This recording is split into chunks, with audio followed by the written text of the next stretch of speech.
কোনো সম্পর্ককেই taken for গ্যারান্টেডলি নেবেন না। সেটা হোক বন্ধুত্ব, ভালোবাসা বা অন্য যে কোনো সম্পর্ক। আপনি সম্পর্ক আঁকলে রাখতে না জানলে, যত্ন নিতে না পারলে কোনো সম্পর্কই বেশি দিন টিকবে না। কারণ সম্পর্কেরও প্রাণ আছে। সম্পর্কগুলোকে যত্ন করে আঁকড়ে রাখতে হয়, না হলে সম্পর্কগুলো মরে যায়। সম্পর্কের মাঝে দূরত্ব সৃষ্টি হয়। ছোট ছোট বিষয়েই সম্পর্কের খুঁটি নড়বড়ে হয়ে যায় আর একসময় ভেঙে পড়ে। সম্পর্কগুলো টিকিয়ে রাখার জন্য কিন্তু খুব বেশি কিছু প্রয়োজন পড়ে না। প্রয়োজন হয় একটু সময়, যত্ন, ভালোবাসা আর সম্মানের। ব্যাস এইটুকুই। আপনার পার্টনারকে মাঝে মাঝে কোনো ওকেশন কিংবা কোনো স্পেশাল ডে ছাড়া এমনিতেই কিছু উপহার দিন। আসলে একসাথে থাকার জন্য আনন্দে থাকাটা খুব জরুরি। আর কাউকে আনন্দিত করার জন্য যে অনেক বেশি কিছুর প্রয়োজন হয় এমনটা নয়।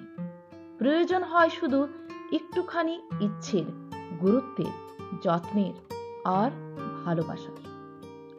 আপনার দেওয়া সামান্য একটা উপহার পেয়ে কেউ নিজেকে রাজরানী ভেবে বসে থাকে। পৃথিবীর সবচেয়ে ভাগ্যবতী মানুষ মনে করে নিজেকে। তাকে উপহার দিন ছোট ছোট খুশির মুহূর্ত, উপহার দিন এক ফালি আনন্দ। অনুভব করান মানুষটা কতটা গুরুত্বপূর্ণ আপনার জীবনে। তখন আপনার সাথে কাটানো প্রতিটা দিন, প্রতিটা মুহূর্ত তার কাছে স্বপ্নের মতো মনে হবে। দেখবেন তখন আর কারো কাছে সংসারটা বোঝা মনে হবে না।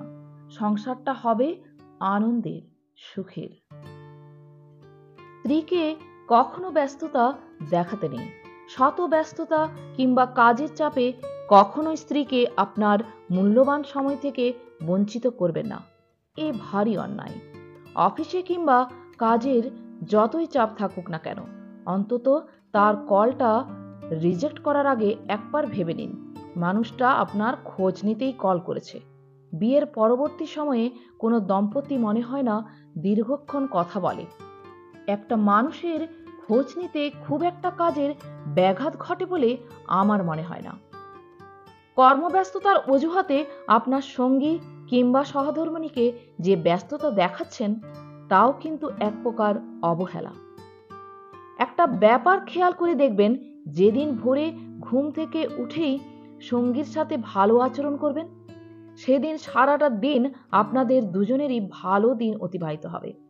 দুজনের মন ভালো থাকবে, দুজনের প্রতি দুজনের আন্তরিকতা এবং ভালোবাসা বাড়বে। কাজ রেখে সঙ্গীর সাথে কথা বলার কোনো প্রয়োজন নেই, তবে সে যাতে বুঝতে না পারে কিংবা বলতে না পারে আপনার কাজের চাপের কারণে কিংবা অজুহাতে আপনি তাকে অবহেলা করছেন, দূরে সরিয়ে রাখছেন। পুরুষ মানুষ কর্মক্ষেত্রে আজীবন লেগে থাকে তার পরিবারের কারণে, আর সেই কর্মব্যস্ততার অজুহাতে যদি পরিবার থেকে আপনাকে বিচ্ছিন্ন থাকতে হয় তাহলে সেই কর্ম দিয়ে আপনি কি করবেন? মনে রাখবেন, আপনার সহধর্মীর মন যদি ভালো থাকে তবে আপনি স্বামী হিসেবে তার কাছ থেকে মানসিক এবং শারীরিক সাপোর্ট দুটোই পাবেন।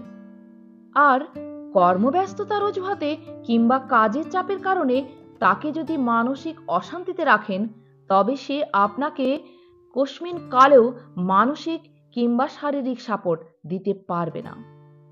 আবার বয়স বেড়ে গেলে যে ভালোবাসা কমে যাবে তা কিন্তু নয়, তখন ভালোবাসা আরো বেড়ে 4 গুণ হয়ে যায়। কারণ বয়সের সাথে সাথে আঁকড়ে ধরার প্রবণতাও বৃদ্ধি পায় ভীষণভাবে।